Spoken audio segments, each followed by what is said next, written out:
अस्सलाम वालेकुम नाज़रीन, दादू न्यूज़ में भलीकार माया राजालता वबासी तव्हांखे ब्रेकिंग न्यूज़ ॾींदा हलूं त फुल जी भरिसां ॻोठ फज़ल कंडी में पवर बिरादरी बिंदुरनि में पुलिस जी मौजूदगी में झेड़ो थी पियो आहे। डंडा लठियूं सरोटा लॻण सबबि ॿिन्हिनि धुरनि जा 7 ॼणा ज़ख़्मी थी पिया आहिनि। तव्हांखे त ब्रेकिंग न्यूज़ ॾियूं पिया त फुल जी भरिसां ॻोठ फज़ल कंडी में पवर बिरादरी बिंदुरनि में झेड़ो थी पियो आहे। पुलिस एहलकार तमाशो ॾिसंदा रहिया। इन हवाले सां हिनमहिल असां राब्तो कयो आहे पंहिंजे रिपोर्टर न्याज़ चांडो सां। हुनखां पुछंदासीं त हुन वटि कहिड़ा तफ़सीलात आहिनि। जी न्याज़, असांखे आगाह कजो।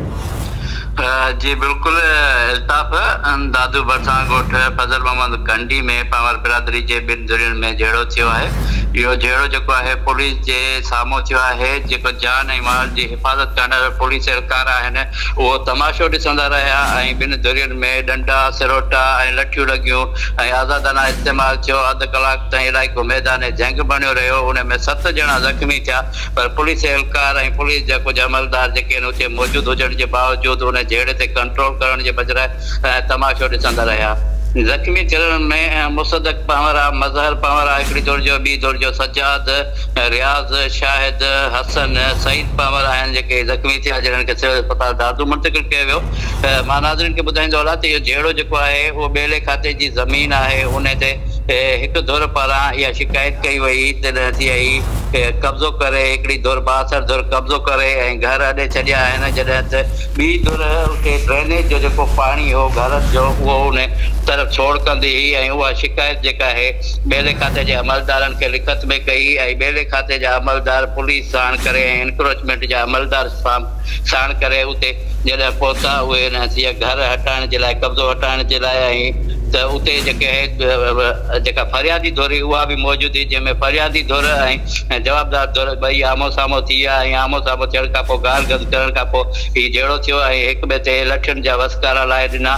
जंहिं दौरान जेका पुलिस ॿेले खाते जे अमलदारनि सां गॾु वई उहा तमाशो ॾिसंदी रही। जॾहिं त ॿेले खाते जा अमलदार पिणु उतां रफू चकर थी विया ऐं भॼी वञी उते ऑफिस पहुता वापसि। ऐं इहो बि ॿुधाईंदो हलां त इलाइक़े वासियुनि जेको चवणु आहे त हीउ जेको आहे पावर बिरादरी जूं 2 धुरियूं आहिनि। हिकिड़ी मज़हर पावर धुर आहे, ॿी सज्जाद पावर जी धुर आहे। उन्हनि धुरियुनि में हिकु पाण में इख़्तिलाफ़ हलंदड़ आहिनि। जेको ड्रेनेज जो पाणी आहे उहा धुर, हिकु धुर जेका आहे उहा ॿेले खाते जी ज़मीन में छॾींदी आहे। जॾहिं त ॿेले खाते जी ज़मीन में हिकु धुर जो घर आहे जेको उहो पाणी उनजे घर में दाख़िल थिए पियो, जंहिं तां इहो एतिराज़ हलंदड़ हुयो। ऐं ॿी धुर इहा फरियादी थी वई ॿेले खाते वारनि वटि त तव्हांजी जेका ज़मीन आहे उन में घर ॾियल आहे ऐं तव्हां उहो घर बि हटायो, उहो एनक्रोचमेंट में अचे थो ऐं उते कब्ज़ा जेके आहिनि उहे बि हटायो। जंहिं तां हीउ झेड़ो थियो ऐं पुलिस इहो जेको आहे तमाशो ॾिसंदी रही। दादू जी सिविल सोसाइटी इहो मुतालबो कयो आहे त जेके पुलिस आवाम जी जान ऐं माल जी हिफ़ाज़त करण जे लाइ हूंदी आहे, उन जे साम्हूं अगरि अहिड़े क़िस्म जा झेड़ा थियनि था ऐं पुलिस ख़ामोश रहे थी त अहिड़नि एहलकारनि ऐं ऑफिसरनि ख़िलाफ़ क़ानूनी कार्रवाई करे फौरी तौर ते हिननि खे हटाए वञे। जी इल्ताफ़, वॾी महिरबानी न्याज़, तव्हां असांखे आगाह कयो। नाज़रीन, तव्हांखे त ब्रेकिंग न्यूज़ ॾियूं पिया त दादू भरिसां ॻोठ फुलजी विलेज ॻोठ फज़ल कंडी में पवर बिरादरी ॿिनि धुरियुनि में पुलिस जी मौजूदगी में झेड़ो थियो आहे। डंडा लठियूं सरोटा लॻण सबबि ॿिन्हिनि धुरियुनि जा 7 ॼणा ज़ख़्मी थी पिया आहिनि।